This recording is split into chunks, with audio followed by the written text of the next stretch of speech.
Legend lives on from the Chippewa on down to the big lake they call Gitchigumi. Lake, it is said, never gives up the dead when the skies in November turn gloomy. With a load of iron ore, 26,000 tons more than the Edmund Fitzgerald weighed empty. But the good ship and crew was a bone to be chewed when the gales of November come early.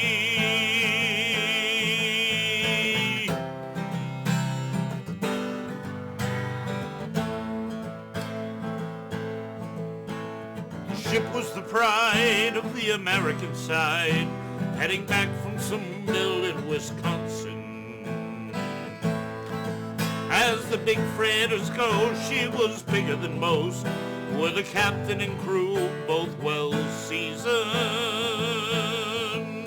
Concluding some terms with a couple of steel firms, she left fully loaded for Cleveland. And later that night, as the ship's bell rang, could it be the north wind they were feeling?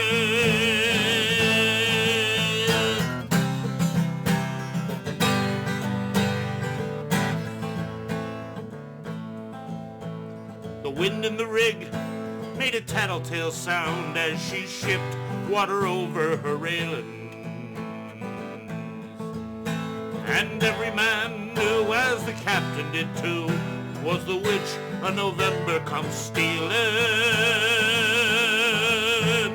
The dawn came late and the breakfast had to wait when the gales of November come slashing. When afternoon came, it was freezing rain in the teeth of a hurricane west wind. When supper time came, the old cook came on deck, saying, "Fellas, it's too rough to feed ya." At 7 p.m., the main hatchway gave in. He said, "Fellas, it's been good to know ya." The captain wired in, he had water coming in, and the good ship and crew were in Faro. And later that night, as her lights went out of sight, came the wreck of the Edmund Fitzgerald.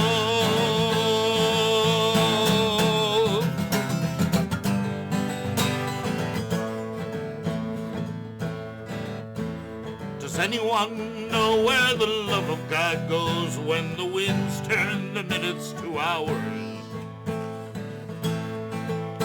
And the searchers all said she'd have made Whitefish Bay if she'd put 15 more miles behind her. They might have broke up and they might have capsized. They might have split deep and took water. Now all that remains is the faces and the names of the wives and the sons and the daughters. Lake Huron rolls and Superior sings in the rooms of her ice water mansion. Old Michigan steams like a young man's dreams, and the islands and bays are for sportsmen.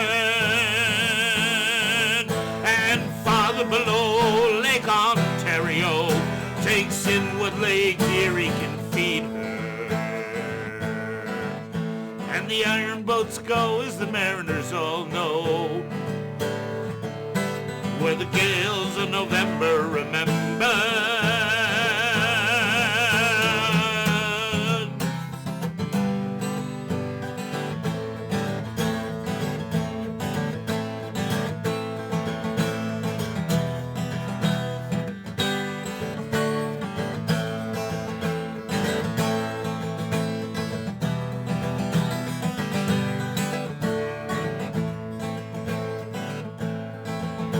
In a musty old hall in Detroit they prayed at the Mariners' Maritime Cathedral.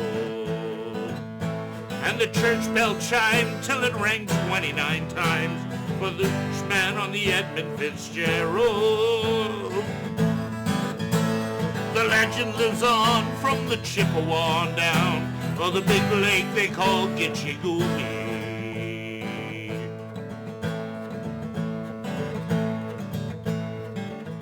Superior, they said, never gives up her dead when the skies of November come early.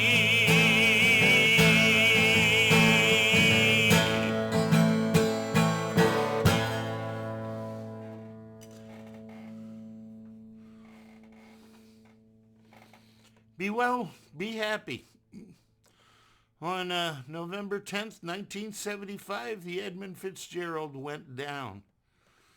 Oh, I don't know how quickly he wrote that song, but boy, it seems to me that that song was everywhere within a year or two, if I recall correctly.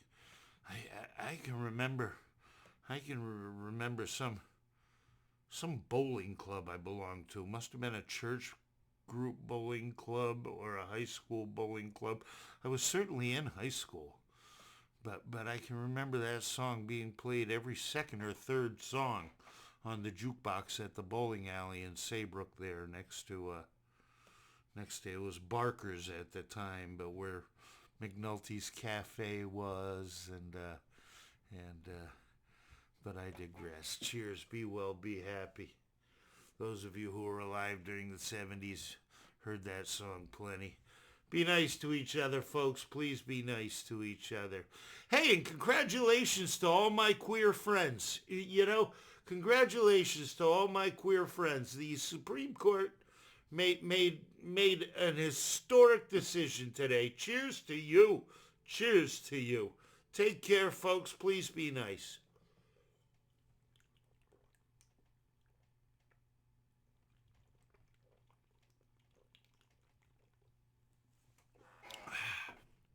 Be well.